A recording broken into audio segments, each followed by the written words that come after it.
আচ্ছা, আপনারা বাধা দিচ্ছেন কেন? আমরা তো দেখি যে ভিতরে কোনো লোক নাই। আমরা তো ভিতরে কোনো লোক নাই। আমরা দেখলাম তো।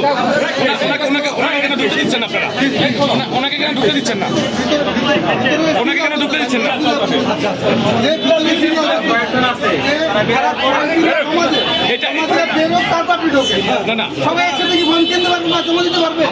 ভিতরে পর্যাপ্ত জায়গা আছে, আমরা দেখেছি ভিতরে পর্যাপ্ত জায়গা আছে। আপনারা কেন ওনাকে ঢুকতে দিচ্ছেন না?